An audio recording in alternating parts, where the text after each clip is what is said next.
gidduu kana akka naannootti bakka garaagaraatti marii gochaa turre. Marii sanarratti wanti hubanne darbee ijaaf ijaan wal arganii dubbachuun kun hin badu. Yeroo baay'ee illee yoo ta'e gaarii miti, darbee gaariidha jenneetu har'a wal ga'uudhaan murteessine. Yaa uummata keenyaaf wal gahanii mari'atanii yaada gurmeessanii kallattii ka'anii kallattii taa'e sanarratti hundaa'anii qabsaa'uun aadaa keenya kanaan beekamna. Yeroo dhiyoo asitti aadaan sun xiqqoo babbadaa waan dhufeef namni mari'ataa in harcaasaa, namni mari'ataa waan mari'ate sanarratti dhaabbatee hojiin hojjetu, namni mari'ataa hinataa. Hattummaan aadaa keenya miti. Oromoon hattummaa hin jibbaa. Amala haaraatu ba'aa waan jiruuf xiqqoo mari'annee waan argannes barree waan kana booddee guutuudha qabnus adda baafannee deemuu akka dandeenyuuf walga'iin irraa kan waamameef yaada akka naannoottis hubattan, akka biyyaattis hubattan, akka addunyaattis hubattan gaaffii qabdan hunda kaasuu dandeessu. Rabbii keenya ka waan mara harkaa qabu, ka mootummaallee namaa kennu, ka hiree namaa kennu, ka umrii namaa kennu isa galatoomfanna. Namni waan tare hin beekne, ka waan keessa jiru hin beekne, ka maalitti deemna of dura jechuu hin beekne namooma hin qabu. Waan tare san yaadadhee boo'uuf ta'a. Qabattanii mootummaa nuu taatanii osoo isin qajeelaan barcumaa irra gatteettanii biyya tooyattanii hin argin diinni nutti ka'e. Diina san akka isin itti ofirraa deebiftan, akka isin itti nurraa deebiftan san yoo yaadadhu boo'ina godha. Waan mootummaan dalage, waan doktorri dalage kakalee laalle san, waan kalee laalaa oolle san yoo laalu, waan miidiyaan ammoo isin dura agarrellee yoo laalu ani zamana duraanii mootii tokkotu jira Nabiyyallaahi Suleymaan jedhanii. Namni kitaaba Tawraatii fi Injiilii fi Qur'aana beekullee hin beeka. Nabiyyallaahi Suleymaan ka bubbee yaabbatu san. Suleymanii kana allaattiillee qoonqa allaattiillee beeka. Raammoo mixii lafarra yaatu tanallee qoonqa isiillee beeka. Namni isarra waan bareeda ijaaree hin jiru. Maaltu isa qarqaara sila isa jennaan jinni waan mara beeytu tana Rabbi laaffiseefiiti jinniin isa qarqaartee akkasitti ijaaramaa jedhan. Kana ogeeyyii wayiita akka jinniititti beeytu Rabbi Dr. Abiyyi laaffisee ijaarame malee kun namatti ijaaree jechuu hin dandeenyu waan kalee laalle kana. Ka isatti aansu waa'ee nagayaati. Nu yoo nagaa hin qabaatin mana keenya seennee bullee rafnee ba'uu hin dandeenyu. Nagaa maaltu nu dhoggee jennee haa laallu. Dhukkubni keenya numaa ta'inaa jedhee shakkean. Matama keenyaa wayitaa dhukkubni keenya jedhee shakke. Maaliif? Walii galuu dhabuuf. Akkamitti waan qara tare dagattee Oromoo maal yaadda Oromoo? Akkanatti sii taati. Ilma namaa dhiisii horiin horu. Zamana dur horii hora baali 200 faa qaba. Yoo isaani sooressi fuuldura qajeelee qad jedhee deeme horiin kun garbutti hin goru. Mee wal fakkaadhaa qajeela. Dhugaa dalagaa namni dhugaa dalage hin du'u, hin kufu, hin salphatu. Dr. Abiyyi Ahmad Ali irratti ilaali nama dhugaa dalage.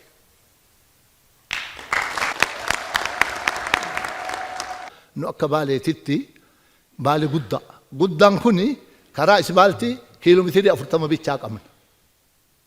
Shaashamanii irraa ka'ee Arsiin lixaa nu bira bakka gayetti nu achirraa aga goobbaatitti kiiloomeetirii 40 bichaa qabna. Biyyi midhaan bareeda qabu, biyyi gaala qabu, biyyi loon qabu, karee hoolaa qabu kiiloomeetirii 40 bichaa qabna. Har'aa karaa sanillee argannee jirra. Rabbii keenya galanni haa ga'u. Karaa roobirraa ka'ee gaasara keessa bahee gindhiiriin dhaqu ka'anaaf gindhiiri walitti baasu ka'anaaf Sumaalee walitti baasu sun gizee sadii Bushimalisin beekanii kontiraakteraa kenname. Karaan sun citee gindhiirii fi roobi walitti dhufuu dadhabde san akkam nuu gootan ka jedhu dhaamsi tokko kana. Kalammataa industirii bareeda magaalaa roobee jalatti shaayii irratti nuu dalagame motorri gugurdaan achi nuu dhaabata qeeraan guddaan achitti nuu dhaabata wanni marti achi nuu dhaabata midhaan kenna buskuta baastaa mokoroonii wanni marti achi nuu dalagama jennee ilil jenna akkuma dalagametti geeffamee akkasumatti taa'a inni maa akkasitti taa'e jechuun yaadachiisa. Nageenya irratti rakkoo guddaa qabna. Wanti hojjetame kun kan inni milkaa'u kan inni fiixaan ba'u ituu nagaan jiraate wanti hojjetame kun dirriba silaa hojjetamaa ture nagaa irratti hojjennu. Obbolaan keenya maalii qawwee walitti dhukaasaa yaa jaarsolii of kennuu barbaada ajoollee baddaa keessaa galchuu barbaada mootummaan qophaa isaa milkaa'uu hin danda'u jaarsolii bukkee gora abbaan amantaa bukkee gora. Karaan keenya karaa rakkina guddaa qabna. Karaa gizee xaaliyaanii hojjetame karaa guddaa barbaada. Karaan kun godina afur hammata dabuubii dabalatee jechuudha. Isa kan dhaamsinuu qabnu. Itoophiyaa gudditti hogguu barbaanne Oromiyaa fi naannoleen Itoophiyaa guddachuun dirqama.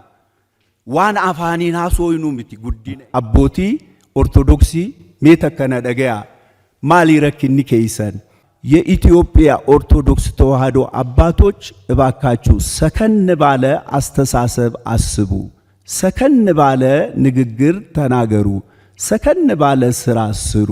ክቡር ጠቅላይ ሚኒስትራችን ወንኒን ኢሲን ከዶ አኒማሊ ኢሲን ዮሚዩ ኢልመኬኛ ዮሚዩ ኢልመ ኦሮሞቲ ዮሚዩ ኢልመ ጅማ አባ ጂፋሪ ዮሚዩ ኢልመ ኢትዮጵያቲ leenca Afrikaati kanagaa akka sammuu isin seenne waan hin beekuuf isin immoo fuuldura imala keessan nu qabdanii deemuudhaaf kan dulloomeessa akka abbaa keessanii kan haadholeessa akka haadha keessanii kan dardaraatis akka obboleessan keessanii ilaaltanii deemuudhaaf mafteen saniin achitti olaantummaa seeraatiin waa hunda kabachiisuudha isinirran beeku. Karaan Finfinnee irraa ka'ee hanga Asallaa ti dhufu mijaa miti fiifis dhiphoodha. Isa biraa maaf konkolaataa bichaadhaan erga guddanneerra maaf konkolaataa bichaadha karaan baaburaallee otoo nu ba'ee hawwii qabna. Buufata xiyyaaraallee hawwii qabna. Iddoon buufata xiyyaaraallee osoo nuu mijaa'ee. Biyya keenya kana kan dinqisiifachiise addunyaan gara keenya akka inni ilaalu kan taasise waa'ee ashaaraa magariisuuti. Inni kun faalama qilleensaa addunyaa balleessee addunyaan garatti galagalu wallaalee mala dhabee isatti rakkatu kana biyya keenya keessatti garuu malli argamee kunoo biqiltuun dhaabbatee guddatee faalama qilleensaatiin mormee addunyaallee kan hambistuun haanee Itoophiyaan fakkeenya gaarii taatee mul'atteetti kunillee baay'ee nu gammachiisa addunyaattis nu mul'iseera. Kanaafillee waaqa galateeffannaa warra kana geggeessuu irratti immoo iddoo olaanaa fudhatanii muummicha ministeeraa keenya immoo guddisnee baay'isnee galateeffanna. Seenaan itti fufaa itti fufsiisa qaba kan jedhu barsiisa guddaa arganneerra. Isa darbee waan miti isa gaarii fudhannee isa hamaa ta'e immoo fooyyessinee akka itti jiraannuuf barsiisa guddaa arganneerra waan taaneef kanaafillee galata guddaa dhiyeessuu barbaanna. Rakkoon barreen gaddaa qotee bulaa mudatee xaa'otu yeroodhaan bira hin geenye waan ta'eef haala baranaa fi arfaasaa baranaa keessatti akkuma yaalamaa ture xaa'oon utuu dafee akkuma qophaa'aa jiru kanatti dafee bira ga'ee qotee bulaan akka inni dafee facaafatee oomishuu danda'utu gargaaree gaariidha laata jenna. Garuu karaa baay'ee wanti nuyi arginu hundumtuu kan dhaga'u karaa tafa kallattii dhiisee iddoo biraatti gaggeeffama. Amma gidduu kana miidiyaa irraa kan dhageenya iyyuu jira. Kanaaf waan akkasii kun akka hin taaneef to'annoon immoo hordoffiin immoo gararraadhaa amma gajjallaatti ka'ee qotee bulaan akkuma asii gadhiifametti bira ga'ee akka inni fayyadamuu fi yaalii yaalamaa jiru suni cimatee wanti nu fufee sabni keenya yeroodhaan gargaaramaa. Egaa tokkotti illee hundaa ga'u yoo jechuudha baannellee humni murteessaadha yoo jedhamellee garuu haa ta'uuti utuu keessumaatii gara lixaa kanattis immoo irratti ilaalamee meeshaan addunyaan qotee bulaan ittiin qotatee jiraachuu danda'u utuu irratti hojjetamuun isaa cime gaariidha laata. Bureedhaa kaasee hamma Naqamtee bureen karaa yaadamee ture jalqabameera iyyuudha garuu karaatti hafee cimatee akkatti nuti buutu'e iddoon buufata xiyyaaraa yaalamee ture inni kun illee jalqabameera yaalii miti jalqabameera deemameera dheengaddallee daawwatameera hojii gaariitu jira garuu cimatee yoo itti nuufe karaan sun baay'ee waa'ee hojiin sun maayii baasa jennee yaadna waan baay'eedhaa fi kana malees Wallaggaa Naqamtee Sogee kan jedhu karaanii fi akkuma kana ammoo kanaan dura jalqabamee kan karaatti hafe beenyaa lataatii kaasee hamma shaambuutti kan jiru kun Horroo Guduruu keessadha. Shaambuu kaasee hamma hagamsaatti karaan asfaaltii kan irra deemuu fi muummicha ministeeraatiin dhugaa dubbachuudhaa fi dhagaan bu'uuraa kaa'amee ture galanni keenya guddaadha. Sabni kunis baay'ee isin galateeffata. Garuu immoo hojichi immoo garuu hin jalqabamin hafe waan ta'eef hojichi kun utuu jalqabamee itti fufee immoo caalmaatti uummanni kun ijji isaa gara kana laala waan ta'eef isa gurraan dhaga'e immoo ijaan arguu barbaada uummanni kun utuu karaa sana duukaa ilaalame karaa adda biroo waa'een nagaan murteessaadha. Waa'ee nagaatiif hin dhamaana, waa'ee nagaatiif hin hojjenna hundumti keenya iyyuu kanaan duras muummichi ministeeraas baay'ee dubbataniitu baay'ee dhageenyeerraa akkuma kanaa pirezidentiin naannoos baay'ee irratti hojjetanii beeknaa nagaa buusuudhaaf nagaa irratti mari'atama maree nageenyaa inni jedhamu jalqabameera inni jalqabe suni gara bal'inaanii utuu itti nuuf fufeeti ammas nagaan keenya mirkanaa'ee caalmaatti hojii keenya irratti deebinee waan gurguddaa inni yaadame sun hojjetamuu hin danda'a jenneetu iyyaanna meeshaaleen mana qorichaa jiru waa'een keessumaa immoo sanyiin MRI inni jedhamuu fi CT scaaniinis iddoo garaa garaa hospitaala naannoo jiranitti yoo hundumaallee wal ga'uu baate itti dhiyeenyaan giddu galeessa iddoo ta'e tokko tokkotti utuu hin galatee gara Finfinnee kanaaf gara iddoo biraatti jooruurra uummanni keenya fayyadamuu danda'a laata inni immoo rakkina oolchuu danda'a. Jannat gubbaa kalee daawwannee agar gisa xiqqoo keessatti haga tamara dhamte gannagam gansu keessatti hagan hojjechuu waan akkan jira hojjechuu yoo Oromoon nuu kalee armi jira kun fuul gara keessan deeba nuu kaleen armi jira kun akkum jirru waan kana dhugeeffan yoo nu dhugeeffanne tolii hagan irra hin jira bo ammoo duuba Abiyyi Guliyaa irraan gorina waan nu hojjetu hojjedha lubbuu bultanii waan nu hojjetu hojjedha lubbuu turtanii. Hanni lakkisa hin hatina haqaan deema sana haqaan deemta waliin cufa san dura deemti. Hiyyeessaaf hiyyeetti wal qixeessa namni cuftin iyyuu teknooloojiin addunyaa kana laayyuu deemteeniti moobaylii sana cufuuf irra qabani namni ammallee waa dhagaa bee gurraan namni kan dhagaan jedhina kaloonti sullee cufti waa dhaga'uu jira. Akka malee waa beeka namni Itoophiyaa kunini diqqaa guddaan gabaree loonti situlleen irranyaa warri gaalaa loonii re'ee horsiisee bulaa kulleen akka dabaa waa dhagaa beeka akka dabaa beekallee beeka. Ammallee namni yoo hamate hamaan maqaa namaa beeka sani warra baala sultaanii haqii bee maqaa beekanii isanii baala sultaanii haqii akkuma san jirtaniin maqaa san beekan dansaa hojjetammoo hamtu hojjetammoo durii ka abbaati duubii ka ormaati akkasitti fulaala beeka akkasitti. Kanaafuyyuu jechi kaan wannan irra bahuuf warri sila al jirulleen jannat kan dhufe laaluu qabaa wanni hojjettanii wanni san hojjettanii. Is callaa doma kan qabne nillee namaa walii googata sanii googatan cuftinu wanni san hojjetan cufti waan akka malee namatti tolaati waan akka malee nama miyaati ammoo Allah arge kadhibiillee rabbiin armayyaa migarsiisin waan sun ana dokuu yabeeta warri qilaat feenna ka Oromoo ana sirri Oromoo namaan jedhe anu fi Oromoo alleen dub sirri Oromoo anin tola atin toltu anin owwaadha atin owwaattu anin hojjedha atin hojjettu. An Oromoo sirraati jedhee Oromoon maamman fi galee aanaa sirra dhugee kabeel qabeelse kabeel hin qabne beelesse kadeebuun qabne dheebochiise haadha dhahee abbaa dhahee haadha jeese abbaa jeese ufi jeese warra kutee ala kutee oola namni keessa hin jiru oola nutti buuse bala nutti buuse waraanaan deemu kanatti kanallee kiyya tokko silaa beetta kooti waan kalaalii jedhan yoo ceere. Dinqisiifannaan ani qabu qaama piroojeektii kana in hojjetamaa dhiisaatii hiyyaan hojjetamuu isaatiin otoo hin taane haala qulqullina qabuu fi yeroo gabaabaa keessatti naannoo irrattis federaala irrattis hojjete hunda keessan iyyuu laphee koorraan baga waan isin milkeessee oduun otoo hin taane hojjettanii mo'attanii addunyaan isinii mirkaneesseen isiniin jedha. waan hojjannus beekna, waan raawwannus beekna, innaa kam akka hojjannuu fi yoom akka hojjannus hin beekna.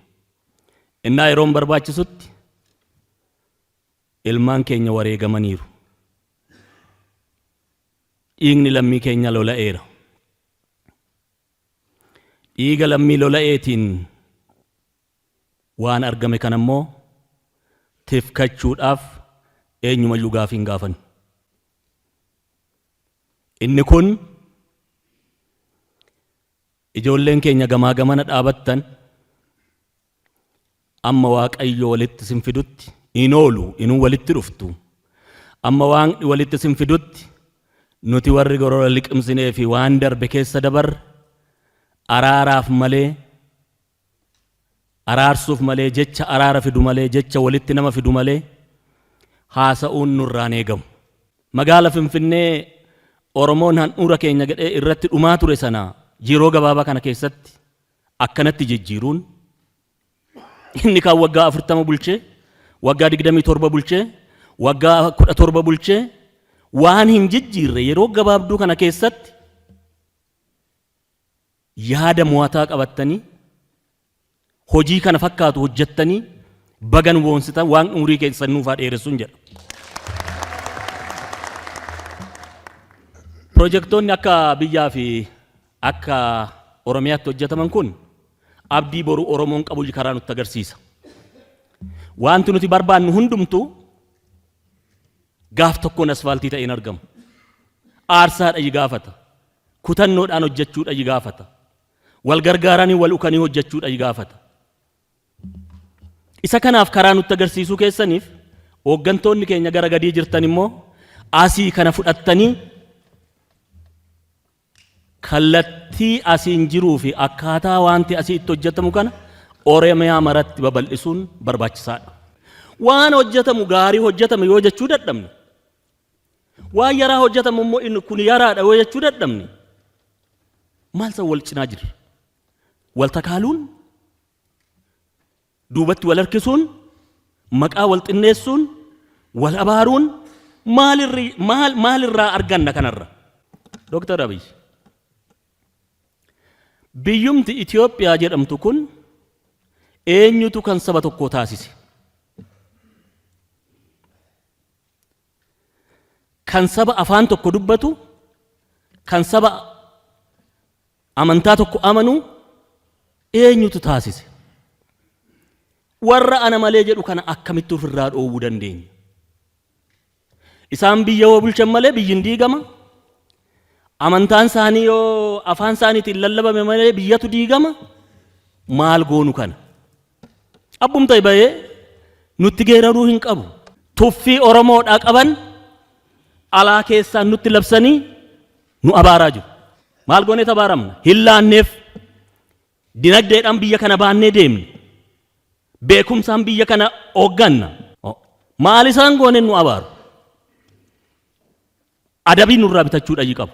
Miidiyaan numti biyya keessaas ta'ee alaa nutti duule kuni nurraa adabachuun qabu. Seerri addunyaan jiru. Seerri biyya kanaan jiru. Maaliif abbaa warraaf haadha mana wal nyaachisu? Maaliif abbaa fi ilmoo haadha wal nyaachisu? Abbootiin amantaa as keessa jirtanis ta'ee iddoo barbaaddan jirtan waa lamatu isinii jira akka kootti.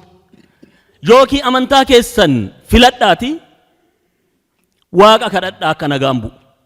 Yoo nama siyaasaa ta'uu barbaaddan immoo daandiinsa bal'aadha baatii siyaasa faana deema. Waa lama qabachuun hin danda'amu. Maa hojjetu? Maa guddatu? Biyyi kun akka addunyaatti maaliif beekamti? Warra jedhutu nutti bobba'ee kana nu gochaa jira. Isaan kun nurraa dhaabachuudha qabu. Nuti akka Oromootti amantaa hunda hin kabanya, nama hunda hin kabanya, nama akka namummaa sitti hin kabanya. Cimaa nu keessatti dhalate immoo eenyuyyuu akka tuqus hin barbaanne. Eenyuyyuu akka itti bu'us hin barbaanne. Keessan misoomannaa ilaallu ji'a 8, ji'a 6, waggaa tokkotti xumurreettu kun isaan waaqa qaqqabu kan. Garum keenyatti innaa bu'e maaltu takaalaa? Takaallaa maaltu jira gara keenya? Amma isa baranaa kana karaa Amboo xumuran, karaa Wallisoo lafa jira. Hin hojjetamne. Karaa dhiyaa kana mootonni darban siruma isaa waanum nuti qabnu funaannachuu malee albuuda nuti qabnu funaannachuu malee midhaan nuti qabnu fe'achuu malee ittiin jiraachuu malee as buraayyuudhaa kaasee magaalli itti dhuftan hundumtuu daalattiidha. Tokko wanti misooma jedhe hin jiru. Ani natti ulfaata amma innaa kana iddoo kanatti hojjettan isa namaa hojjechuu diddan jedhee dubbachuun natti ulfaata. Wanta rakkoo ta'es inuman qalbeeffadha. Garuu maal goone keessa baana. Karaan Jimmaa kun daandii gabaabaan Finfinnee akka dhufu amma Gudaritti karoorfameera. Hin jiru. Daandiin Gincii Gindabaratti akkum jirutti dhaabate. Jallisiin Faaxee tokkee kuttaa'ee keessa jiru wanti guddaan sun hojiinsaa amma yaadne nuu deemuu dide. Gudar Waayyuu Fincaan akkasuma. Isaan kun illee rakkoo qabu waa jennu dooktar. Isuma magaala Amboo amma Gudaritti hojjetamu sana dhimma nageenyaatti hin qabatan. Waggaa tokkotti xumuraa jettan sin gaafa hojii calqabsiiftan. Waggaa lakkaan maaltu harka qabe? Hojicha ilmi keenya Shimallis akka duukaa nuu bu'u nan beeka. Garuu kanan kaaseef nuu hubadhaa jedheetan. Karaa dhiyaa kana namni keenya waan itti hojjetu faabrikaan hin jiru, industirii wayii hin jiru, yoo barate homtuu hin jiru. Rakkoodha. Namni hojii dhabee immoo kuufame ba'aa biyyaati ta'a. Isa kanas hin yaanne jechuu hin danda'u. Otoo waan hojjettan kana arguus immoo kana nu gattan ittus hin jedhu. Isa asiis isa achiis Shimallisuun faana waa itti nuu yaadaa jechuu barbaadeetan. Amma nama odeessa kana hundumaa kan milkaa'u yoo nageenyi biyya keessa jiraate isa dhumaa kanan kaasu. Ijoollee keenya kan Waaqni nuu kenne nu gargaaraa jirtu hojjetaa jirtu. Garuu amma geenyuuf hin beeku maal goonu? Amma qabnusuuf hin beeku. Amma geenyusuuf hin beeku. Amma bineensa lagaa hanqanneet haadhoon lamaan wal nyaanna. Inni kunis ani Oromoofan qabsaa jedha. Inni kunis ani Oromoofan qabsaa jedha. Oromoon kun lama miti tokkichuma. Maaloo adaraa Waaqa sin uume. Nagaa qawween otoo hin taane nagaa mariidhaan nuu fida. Oromoon otoo tokko ta'e. Oromoon otoo araarame. Iddoo hundumaa inni arraba baasee nutti lallabu kun achumatti dhaamaashu. Ulaa qe'ee keenya balbala qe'ee keenya keessa banneet rakkachaa jirra. Karaa dandeessaniin Dooktar Abiy sammuun keessan piroojeektii akkasii yeroo gabaabaa kana keessatti hojjete Oromoo walitti fiduun dadhabu Waaqa faana lafa faana araara nuu buusaa mootummaan gara bal'eessa.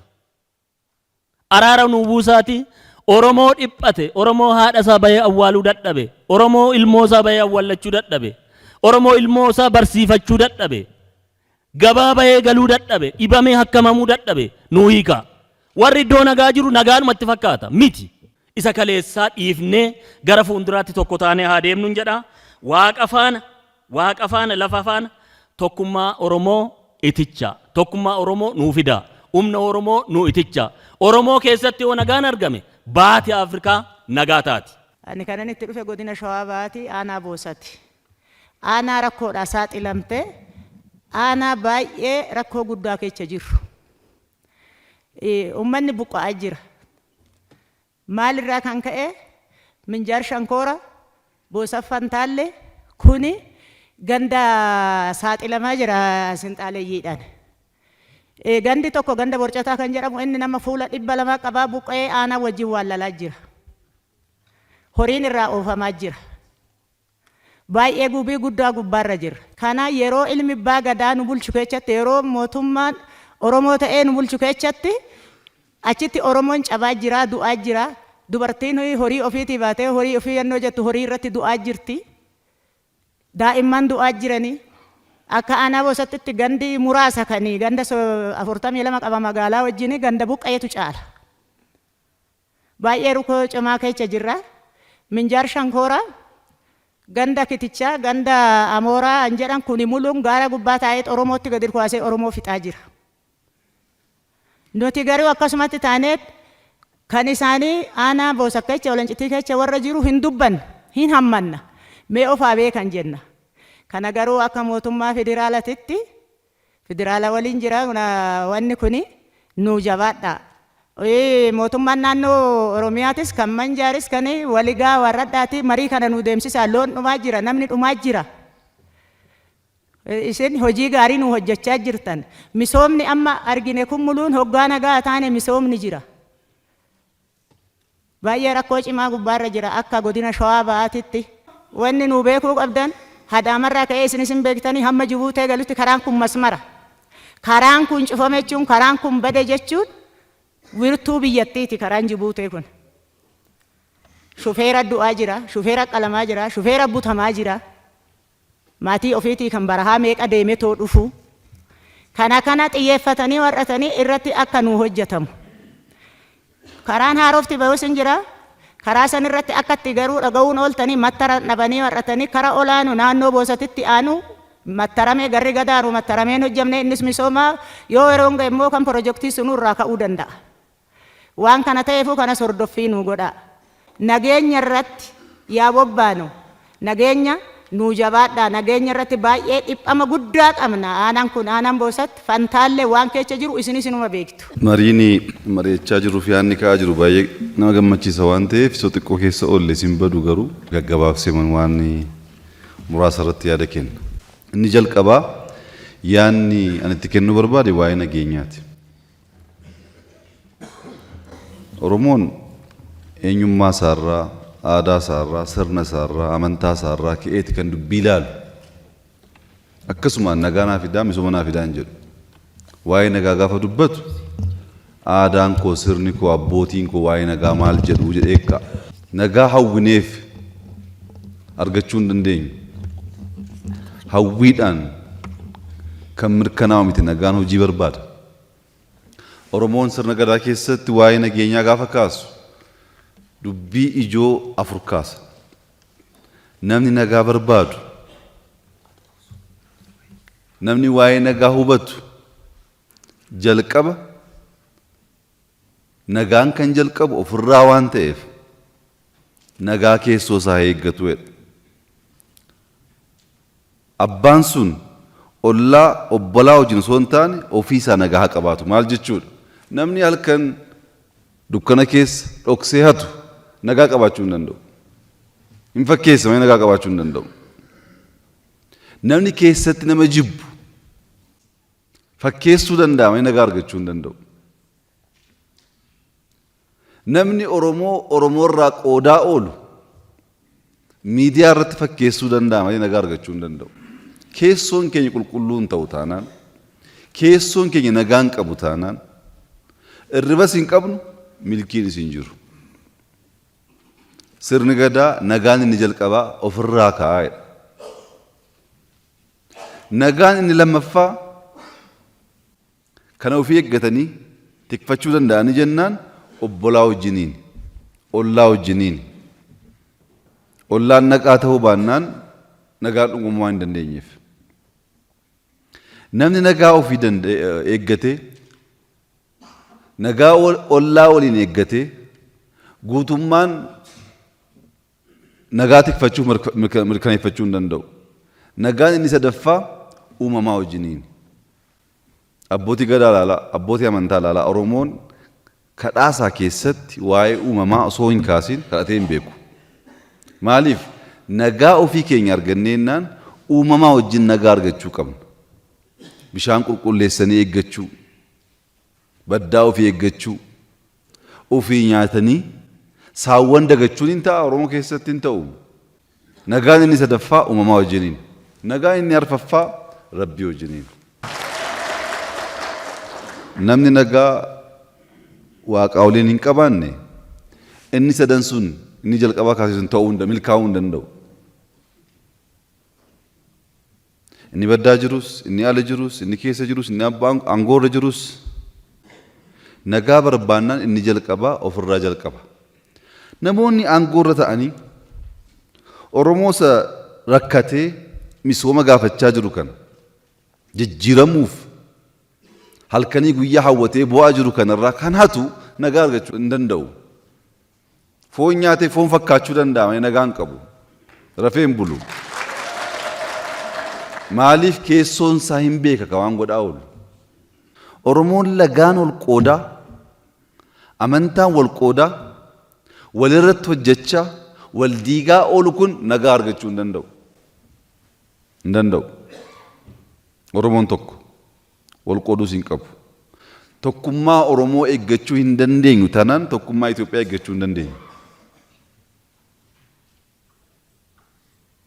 Kanaaf biqiltuu kan jennu uumama waliin nagaa ta'uu waan barbaannuuf. Waan hojjenne hunda irratti Rabbiin haa galatu kan jennu isaa alatti milkiin hin jiru jennee waan amannuuf. Waa'ee arfan kana irratti hundoofneetu nagaa Oromiyaan mulaaluu qabna. Amma waa'ee nagaa waa baay'ee kaastaniittu. Dhugaadha.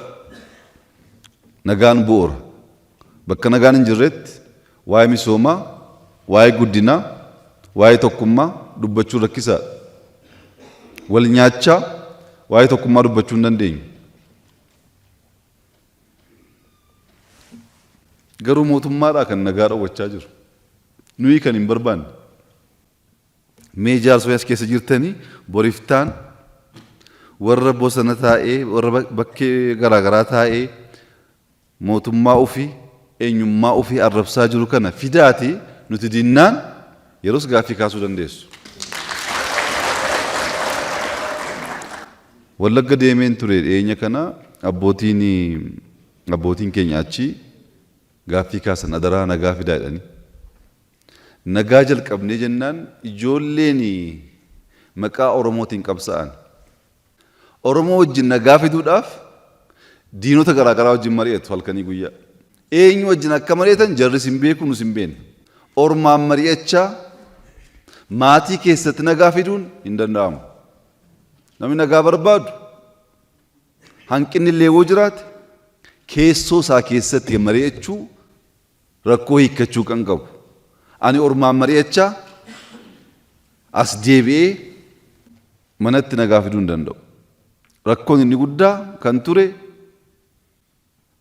namoonni nagaaf deeman sun mariin isaanii ormaa waliin ture. Ormi immoo tokkummaa nagaa keenya hin barbaadu waan ta'eef gorsa jallaa gorsa isa qabatanii badani. Ammas gorsitanii deeffachuu dandeessanii jennaan mootummaan qophaa'aadha. Oromiyaa keessatti wanti ta'aa jiru kun nu balleessa waan ta'eef hin barbaannu nuti. Maaf rakkattanii eega mari'attan rakkichi maayinni wayettanii ummata keenya miti. Namoonni siyaasa Oromoo oofan baay'een isaanii siyaasa adurree oofu. Adurreen ofii dhaltee osoo guddisuu qabdu ofii nyaatti. Oromoon dhalee guddisee namoota boriftaan bu'aa naa buuse eeggatu siyaasa Oromoo gaggeessina warra jedhan nyaachuu baranii nyaachuutti guddatanii ammas nyaachaa jiru. Waan haaraan mun seenaa. Hayilee Fidaa eenyuun nyaate? Oromoon nyaate? Hayilee Fidaa nama Oromoof qabsaa'u duwwaa osoo hin taane sammuu addaa qabaatee rakkoo biyya kanaa hiikuu danda'u isaa xiqqoo ba'uu jalqabe warri siyaasa Oromoo oofumaa itti ta'an Hayilee Fidaan killisiidhaan Oromoo miti ta'an. Mucaa arjoo dhalatee guddate maatiin isaa achi jiru Oromoo miti jedhan. Sannaa Ilikee eenyu tajjeese? Baarotumsaa eenyu tajjeese? Oromoon xiqqoo keessaa ba'ee mul'achuu jalqabnaan kan koomitee eegganuun aadaa godhate. Xiqqoo baanaan cabsuu akka adurree ilma ofii nyaachuu hanqinni jiraachuu ni malaama. Hanqina sana guuttatanii deemurraa ilma ofii nyaachuu aadaa godhanne. Hojjennee agarsiisna haa dhiisnu jenna. Dubbachuu dhiisne, marii dhiisne, hojjennee saba keenyatti hojiitti agarsiisnaa jenna. Malee nagaa jibbinee miti. Nagaa malee hawwiin keenya galma ga'uu hin danda'u. Nagaa malee jalqabbiin keenya fiixaan ba'uu hin danda'u. Akkuma abbootiin koo jedhan Oromoon tokko ta'ee nagaa isaa eeggatee jennaan inni kaan tasgabbaa. Arrabni lafee nyaata malee arrabni lafee hin qabu. Gaafa arraba keessan ilaaltan foon fakkaata garuu lafee nyaata. Inni akkas nu rakkisee foon fakkaata fira fakkaata qaccee cabsa eenyummaa cabsa lafee cabsa. Akka of gantan akka of jibbitan isin godha. Kana sirreessuu fi isin waa baay'ee beektu waan taataniif rakkoo Oromoo hiikkachuun Oromoo harka jira. Mee jara kaanis waamaati nus nu waamaati nuti hin teenyu hin mari'annu jaarsummaan barbaannu gaafa jennu yeroos gaaffii keessa nu gaafadhaa. Bakka nuti qophaa'aa taane deemaa deebisaa Oromoon hin barbaadu ta'e rakkoo maalii qaba? Kaardiidhaan abbaa barbaadan filadhaa. Humnaan ta'uun qabu jenne malee Oromoon Oromoo keessaa nama fooyyee qabu adda baafatee filachuu hin danda'u hin jenne nuti. Nuti hin dandeenyu taanaan abbaa danda'u filachuudha. Garuu tokkummaa keessan eegaa. Nageenyi keessan eegaa. Oromiyaa keessatti amma guyyaa har'aa kanatti yeroo ammaa kana keessatti karaa nagaatiin qabsaa'ee namni filannoodhaan mo'achuu hin danda'u. Oromoon Oromoo karaa nagaatiin akka hin qabsoofne hin daangeessa jennee yoo dubbanne addunyaan nama hin danda'u. Hin danda'u soba kun. Oromoon Oromoo keessatti karaa nagaan qabsaa'uu dhiisaati warra noo abaaru wajjinuu taa'aa jirra. Yoom dubbannee beenna? Warra guyyaa guyyaan beenu arrabsu yoom baanee dubbannee beenna?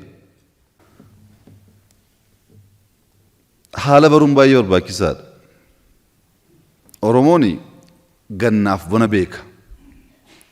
Waan ganama qonnatti yoo ba'u waan uffatu, subii salaachuu gaafa ba'u waan uffatu, waaree booddeen uffatuun yeroo filataam, yeroo qorraaf yeroo aduu beekam. Gannaaf bona qixxeen uffannu yeroo wal fakkaatuun baanu. Wayyaayyuu yoom wayyaa akkamii akka uffachuu qabnu hin beekne. Haala hubachuun yeroo hubachuun barbaachisaadha. Kaleessa jaarraa tokkoof bilisummaaf qabsoofneerra. Mirgaaf qabsoofneerra. Abbaa biyyummaaf qabsoofneerra. Amma gaaffii akkasii kaasuu hin dandeenyu jijjiiramee yeroon bari'ee jira. Amma gaaffiin keenya gaaffii haaraa ta'uu qaba. Achuma dhaabbannee ammas waa'ee bilisummaa waa'ee abbaa biyyummaa kaasna yoo ta'e dubatti hafummaadha kun. Isa qabsoofnee moonee jirra. Abbaan koo maal jedhanii biyya kana saba tokkoof amantaa tokkoof eenyu kennee Oromootu kenne. Oromootu kenne abbaa koo. Oromootu waa hunda kan koo mitiidha. Adwaa kan koo miti. Itoophiyaa kan koo miti. Oromootu kenne abbaa biyyummaasaa. Mee kan yeroo adwaa hadhiisnu hin turre waan ta'eef baay'een keessan waraana Itoophiyaaf Sumaalee gidduu adeemsifame. Baay'een keessan hin dhageenye hin beektanii? Oromoo hin duune achi keessa? Isa kana isaan kaasaa jiru bara dargii. Waraan dargiin gochaa ba'e. Oromoo hin duune? Lafee ijoollee keenya achi jiru ganaa jirra nuti. Kan duraa ammoo hadhiisnu. Bara mootummaan Itoophiyaaf mootummaan Eertiraa waraananii anu hirmaadheera. Oromoo meeqa taafeet achitti? Waraana dheengaddaa isa dheengaddaa kan meeqa tafe? Hin deemnaa hin duunaa injifannoo hin dhufaa injifannoon kan koo miti jennee abbaatti barbaaddan.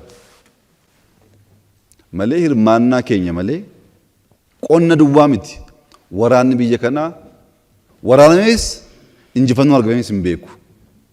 Garuu abbaa biraatti laannee nuti keenyaa miti jenna. Adwaan gabayyoon kan du'e adwaa irratti.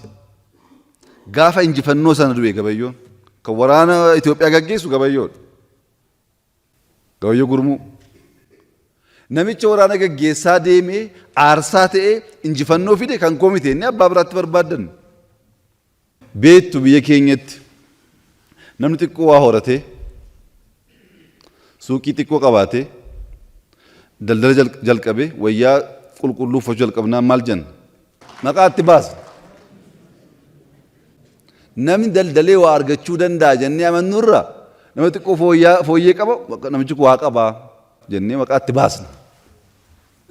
Isa duwwaa immoo miti.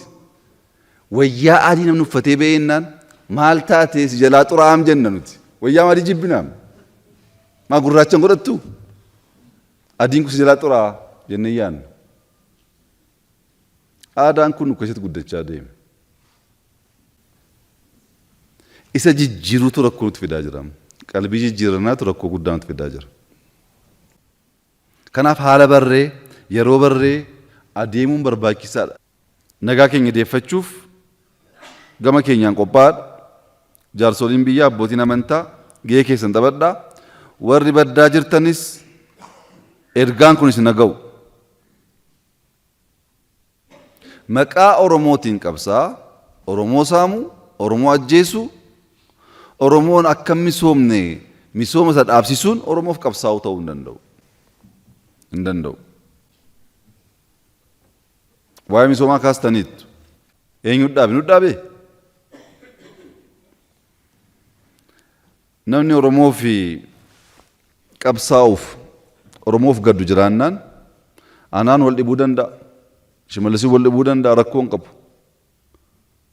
Qonnaan bulaa Oromoo joorsuun ajjeesuun saamuun garuu sirrii miti. Sirrii miti. Nuti koo asii baanaan abdiin keenya uummata keenya malee godoo tokko hin qabnu. Jarri kun baddaa ta'anii godoo baay'ee qabu as keessaa. Hojii ta'eemsu. Oromoon haqaaf mariin amana waan ta'eef akkaawuntiin keenyas halaalamu. Akkaawuntiin jaraas halaalamu. Eenyu hattuu akka ta'e, eenyu abbaa qabeenyaa akka ta'e adda baafadhaa.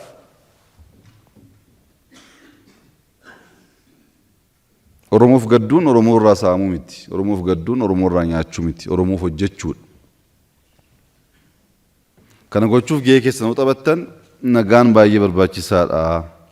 Nagaa malee milkaa'uu hin dandeenyu. Nagaa hin barbaanna. Nagaafis baay'ee kadhannee jirra.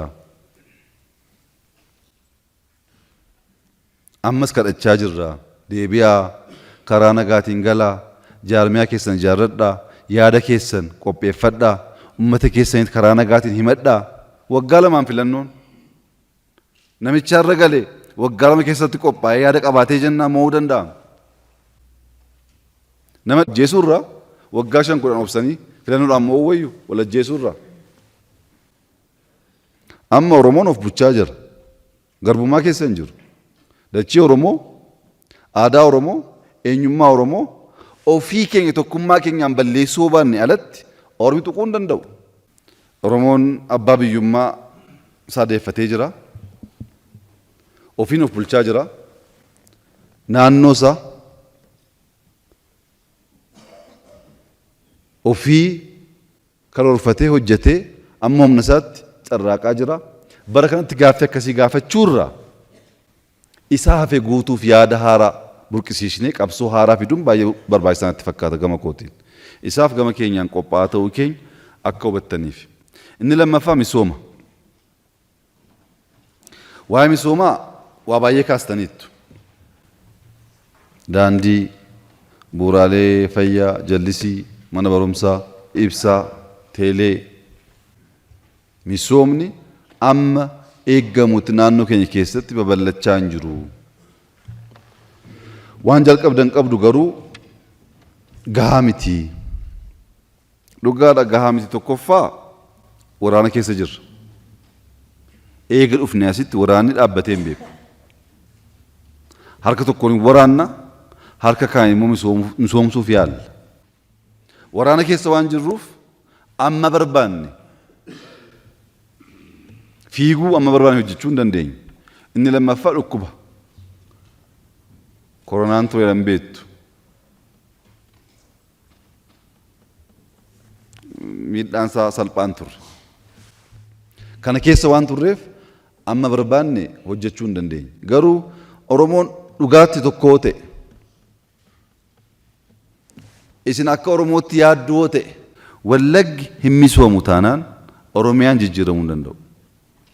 Kanaaf jennee daandii woo xiqqaate biliyoona naannoo 25 biliyoona 25 ga'u Wallaggaaf karoorsinii jalqabee turre hojii.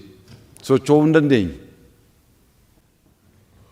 Rakkoon Wallaggaa inni jalqabaa daandiidha. Maaliif waa'ee biqiltuu waa'ee bunaa kaasuu hin dandeenyu magariisa biyya bareedaati bishaan qaba. Daandii yoo argate waan qotate albuuda isaas qonna isaas gabaatti baafachuu yoo danda'e jijjiiramuu danda'a waan ta'eef xiyyeeffannaan keenya daandii ture. Kana caalaa baay'ee kaasuu hin danda'a garuu yeroon qabu nan dhiisa. Baaleen biyya guddaa biyya bareedaa biyya Oromoof dhiisaati Itoophiyaaf dhiisaati kaaniifuu kan ta'uu danda'udha. Rakkoon Baalee keessa jiru tokko akkuma Wallaggaa sana daandiidha. Lammaffaa seenaa muslimaa keessatti makkaarraa aanee akka addunyaatti seenaan guddaa jiru Baalee keessa dhokatee jira. Baaleen madda Oromummaati. Maddi keenya immoo dhokfamee jira. Madda sana baasuun kan abbaati. Qonnaan, albuudaan, seenaadhaan Baaleen Oromoo irraa caalee Itoophiyaafuu kan boonsudha.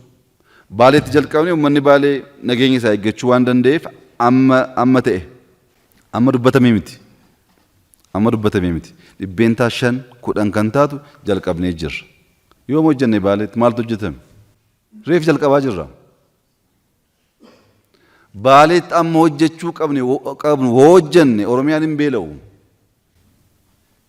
Ganaadha. Jalqabbii xiqqoo maaf jalqabne nagaa waan qabaniif. Rakkoon Harargee inni guddaa bishaan jallisiidha.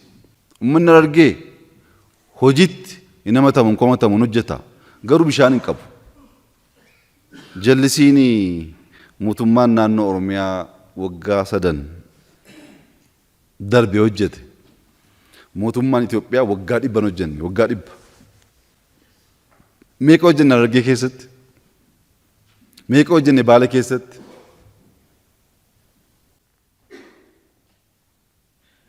Garuu Oromiyaaf hin ga'u. Oromoon bal'aadhaam, Oromiyaan bal'aadhaam. Biyya guddaadhaam Oromiyaa jechuun. Biyya guddaa kana waggaa 5 keessatti jijjiiruun hin danda'amu. Bu'uura kaa'uun hin danda'ama. Jalqabbii gaarii jalqabuu hin danda'amu. Transform gochuun garuu hin danda'amu. Yeroo barbaada. Maallaqas barbaada, yeroos barbaada. Booranni soo bishaan argate. Dachiin Booranaa saawwan loon duwwaa miti. Uummata Oromoo walakkaa ol nyaachisuu danda'a Booran. Dachiin Booranni qabu dachii addaati. Bishaan duwwaa dhabe. Amma ta'e Gujiin waan Booranarra fooyyee qabu qaba gama albuudaa fi waan garaa garaatiin garuu immoo nageenya rakkoodha achitti. Rakkoodha. Bishaan Booranaa hiikuudhaaf fagoo adeemne. Booranaaf bishaan geessuu waan salphaan fakkaatiin baay'ee maallaqa guddaa gaafata. Garbummaa maaf jibbe Oromoon? Jaarraa tokkoof maaliif qabsaa'e? Maaliif boo'e? Maaf du'aa ba'e Oromoon kanaan dura? Du'a waan barbaaduufi?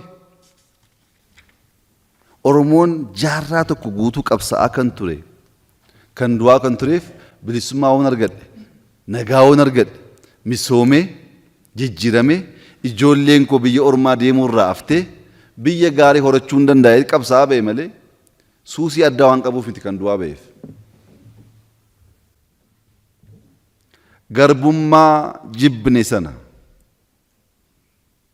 bilisummaa hawwine sana, qabsoofne eega arganne booddee abbaa biraatti barbaaddanne kan koo miti jechuun immoo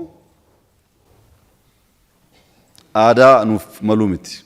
Aadaa ta'uu qabu miti. Kan of keessaa balleessuun baay'ee barbaachisaadha. Kanaaf nagaaf misoomni waliin adeemu rakkoo yaadaan qabnu gargaarsi uummata keenyaa jiraatee jennaan Oromiyaa jijjiiruun baay'ee kan nama rakkisu miti. Hanga ammaa kan rakkanne gargaarsa. Gargaarsa jechuun warra bosona jiru duwwaa miti. Asis baay'ee rakkanne. Yeroo rakkatu, yeroo hidhamu, yeroo biyya ari'amu abbaa qabeenyaa Oromooti. Yeroo biyyatti deebisnee hojii hojjedhu jennee itti laannu Oromoo saama. Daandiin sila ka'aa ture baay'een isaa kan hojjetamu Oromoodhaani. Yeroo rakkatanii Oromoo waan ta'aniif rakkanneedha. Oromoo waan ta'aniif hidhamneedha. Kottaa hojjedhaa jennee gaafa hojiitti ilaannu Oromoo qorqanii Oromoo irraa nyaatanii hojii waggaa 2-3 dhumu waggaa 10 teechisu. Tokko rakkinni keenya abbootii qabeenyaa maqaa Oromootiin daldalanidha. Lammaffaa Oromoof hin qabsaa bilisummaa Oromoof godina Oromoof kan akka koo Oromoon eenyu kan kee kun xiqqoo nama shakkisiisa Oromoon tokkoffaa ana jedhee dhufa aangootu itti kennama. Torban tokkoon turu xiyyeeffannaan isaa karabaatii isaa xiyyeeffannaan isaa nyaata isaa obboleessa isaa eessuma isaa Oromoo isa tokko dhiiseetu maatiitti gala. Hattuudha. Hattuun biyya misoomsuu hin danda'u. Lafa Oromoo gurguraa ba'a.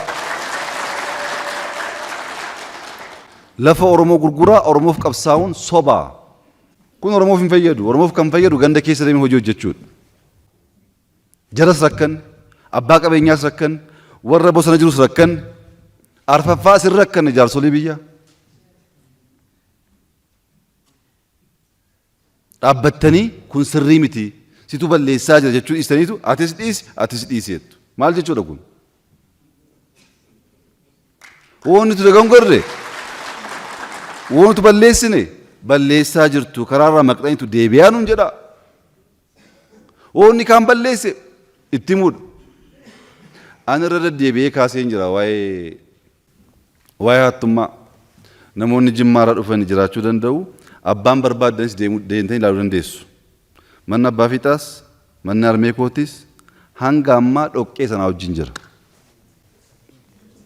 Abbaan barbaade deemee ilaaluu danda'a. An kan hin qabsaa'e abbaa koof, haadha koof, obboleettii koof miti.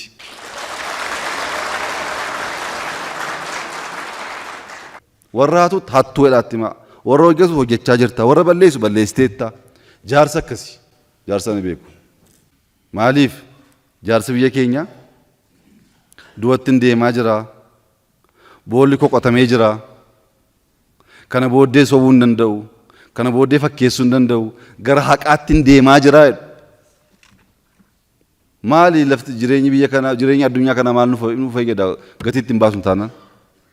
Haqa dubbannee haqa hojjennee deemuu wayya. Oromoon safuu qabaa. Safuu sana eeggachuun baay'ee barbaachisaadha. Nuti yaaddoo hin qabnu. Yaaddoo kan hin qabaanneef maaliifi woo xiqqaate haqaan hojjechaa waan jirruuf rafnee bullaa. Maaliif hoo'ettan kan barannee hin hatin haqqii namaa eeggadhu qalbii qulqulluu hojjedhu rabbiin keenya dagatiin kana gootee jennaan balballi banamaadha. Asis rakkachaa hin jiru rafnee bullaa gaafa deemnis bakka qabna nuti.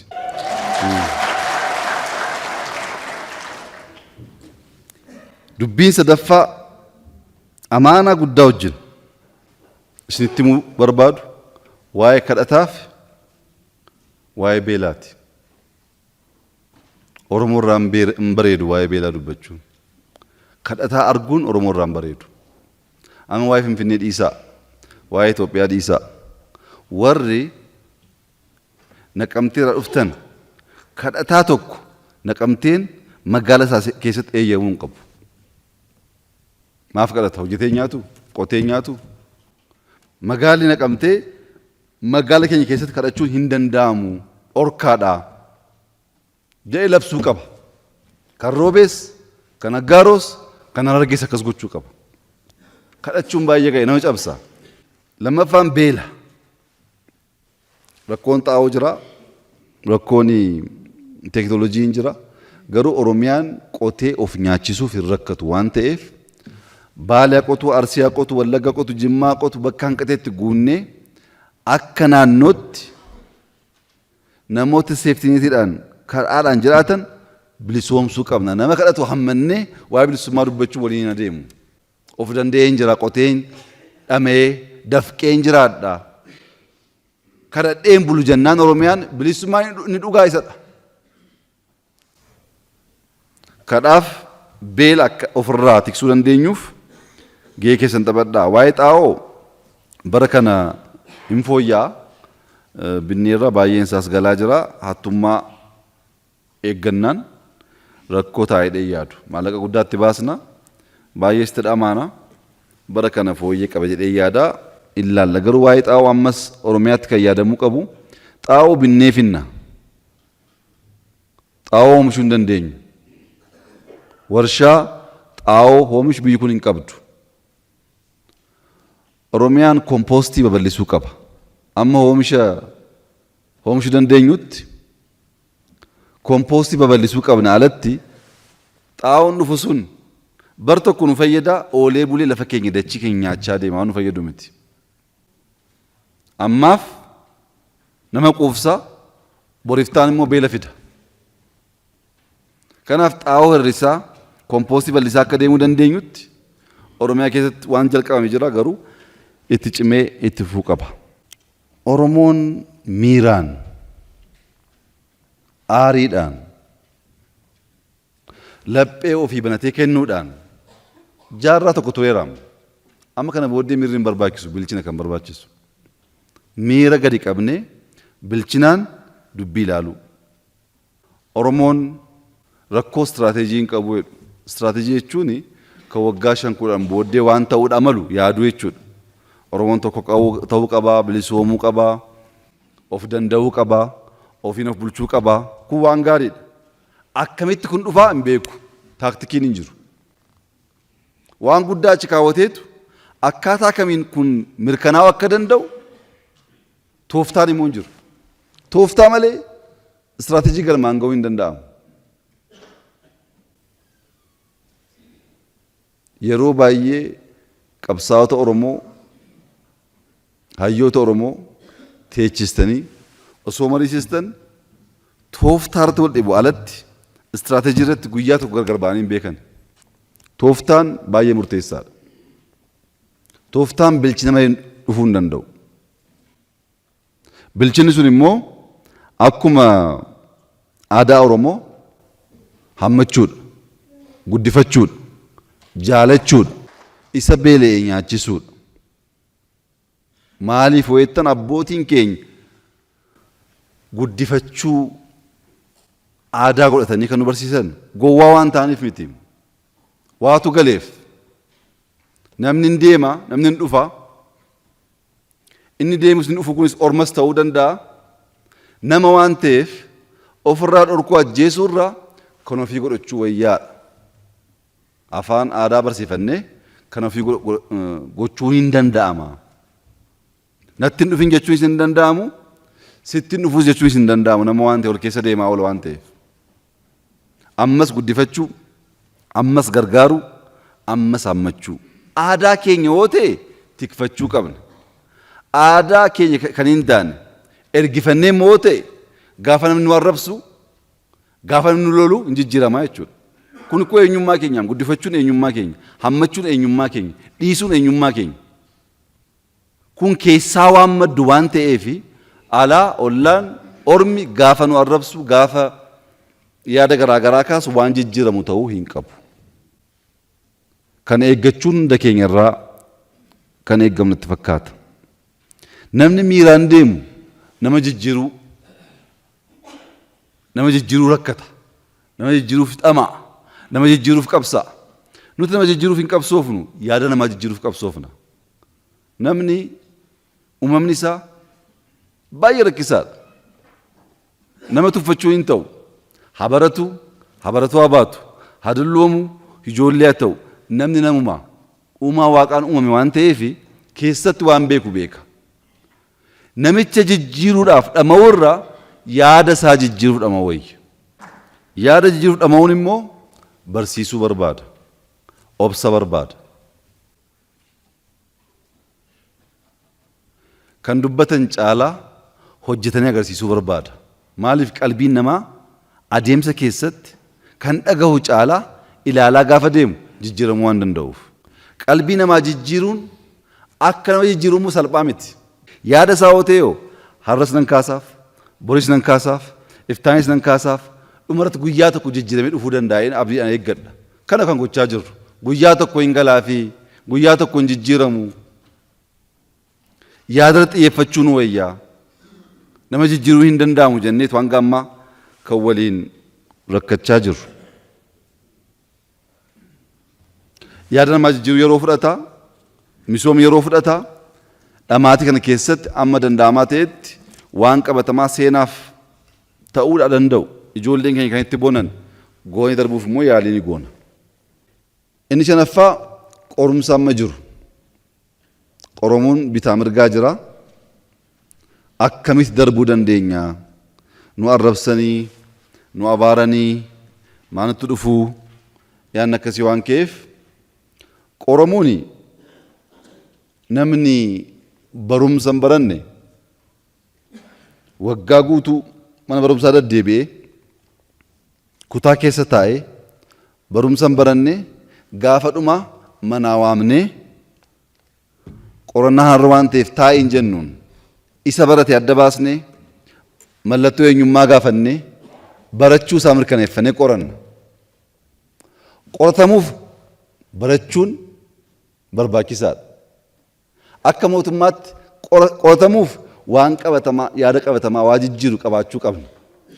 Waan yaannuuf, waan beeknuuf, waan dandeenyuuf nu qoraa jiru. Osoo tuffiin jiraate nu qoraniin waa jirtiif nu qoraa jiru. Waa jirtiin sun garuu mirkanaa'uu kan dandeessu woomoonee keessa baanee sodaan sun dhugoomee jennaani malee akkasumaan qoromaa jirra inni yaaddofnee duubatti hin deebinu. Namoonni baay'ee maal yaadu? Arrabsinee abdii kutatanii dhiisanii deemuu jedhu. Waggaa 30 guutuu waa meeqa keessa dabarree amma arrabaan deemnaa? Maaf akkasitti yaadu akkatti guddanne hin beekani. Waan keessa dabarre hin beekani. Biyya garaa garaa teenyee waa dubbanneef hawwaa waan jirutti fakkaata. Miti. Rakkoo keessa guddanne. Rakkoo keessa waan guddanneef waan dhaga'uu qabnuuf waan dhaga'uu nu barbaachisne adda baasnee beenna.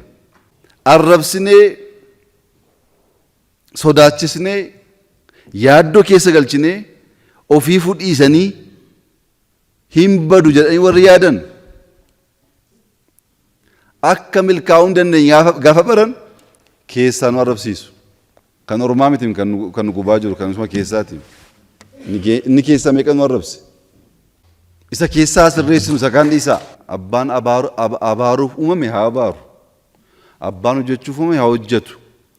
Abbaan sirbuuf uumame haa sirbu. Maal dhaggeeffattu isa?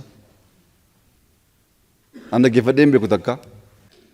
Woo waan barbaannu mirkaneessuu barbaannaan garaa bal'achuu, dubbii dabarfachuu, dubbii dhiisuu, kaayyoo keenya isa guddaa sanaaf waan xixiqqaa dhiisuun barbaachisaadha. Namni kan barbaadu kaayyoo irraa jallannee bitaa mirkaa akka laalluuf isa dhiisnee kaayyoo xiyyeeffachuun barbaachisaadha. Waa'ee amantaa namoonni amantaa dookotanii dubbii garaa garaa kaasan irratti kan ka'ee fi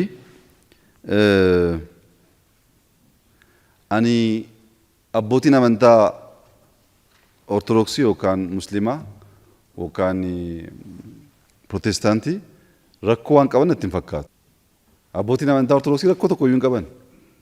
Namoonni dirree siyaasaa dadhabanii karaa kanaan waa argadhaa laata jedhanii maqaa ortodoksiin daldalan jiraachuu danda'u alatti warra siyaasa qabutu dirree siyaasaa dadhabee asiin dhufaa jira amma deebi'ee ortodoksii jechaa jira alatti ortodoksii wajjin rakkoo hin qabnu, muslimaa wajjin rakkoo hin qabnu, muslimas haa ta'u, pheenxees haa ta'u, ortodoksii haa ta'u doo godhatee namni siyaasa hojjetu garuu abbaa siyaasaa jenneet ilaalla malee amantaa hojii wal qabsiisuu sirrii miti.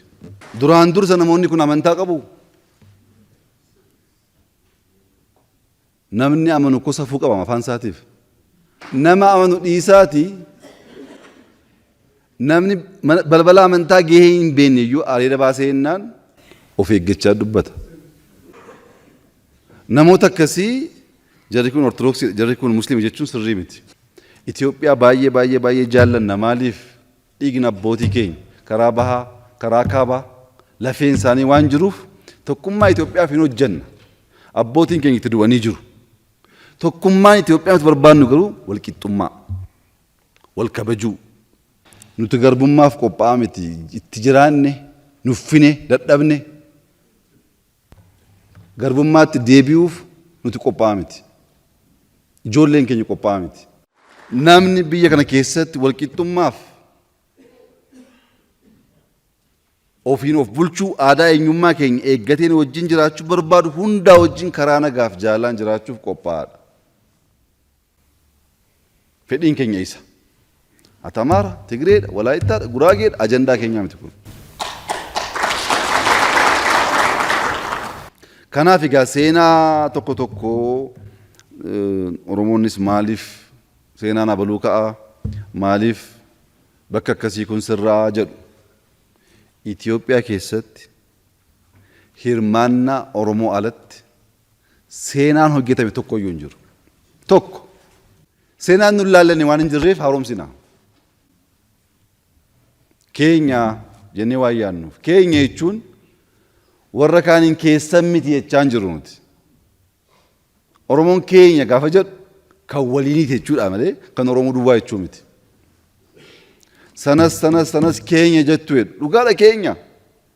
Yeroo keenya jennu nuti biyya Itoophiyaa jedhamtu keessatti gahee qabnaa. Achi keessa jiraannaa. Kan koof kan kee jechuudha. Kan keenya jechuun. Kan keenya jechuun kan koo jechuu miti. Kan koof kan kee jechuudha. Warri kan koo baranoo rakkatu keenyaa kan hin jaallatan. Garuu kan waliiniti. Waliin hojjenne, waliin ijaarre, waliin eegne, dhiiga keenya, maallaqa keenya ammas waliin eegganna.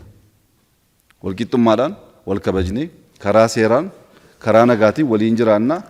Kana alatti wanti ta'uudha maluu kana booddee baay'ee abdii kan qabu natti hin fakkaatu. Akka waliigalaa rakkoon Oromoo bilisummaaf qabsaa'uu miti. Rakkoon Oromoo gadadoo jibbuu miti. Gadaantummaa jibbuu miti. Dhiibamuu jibbuu miti. Dhiibamuu sana jibbee aarsaa of gochuufis rakkoon qabu. Oromoon hin qabsaa rakkoon Oromoo eega bilisummaa argate booddee eega abbaan biyyummaa isaa mirkanaa'e booddee muuxannoos ta'uu danda'a. Amantaa walirraa dhabuus ta'uu danda'a. Sirnaan wal beekuu dadhabuurraas ta'uu danda'a. Waliin dhaabbatanii bilisummaa argame tikfachuu, oolfachuu, bulfachuudha rakkoon keenya. Isarratti hojjennu. Oromoof qabsoon barbaachisu amma bilisoomuuf miti. Bilisummaa sirnaan bulchuufi. Bilisummaa sirnaan tikfachuufi. Kana irratti jaarsoliin abbootiin amantaa dargaggoonnis hojjechuu qabdu. Kana goonee jennaan gama keenyaan addunyaan baay'ee dubbachaa jirra. Waggaa 10, 15, 20 keessatti gaaffii tokko malee, shakkii tokko malee badhaadhinni Itoophiyaa keessatti osoo hin taane addunyaa irratti kan mul'atu hin ta'a. Waan jenne waan jalqabne hunda hin finna. Waan jalqabneef waan jenne kan finnuuf humna addaa waan qabnuuf qabeenya addaa waan qabnuuf miti. Laphee qulqulluu waan qabnuuf Rabbi waan nu gargaaruuf. Dhufaatiin keessan baay'ee na gammachiisee jira. Ulfaadhaa.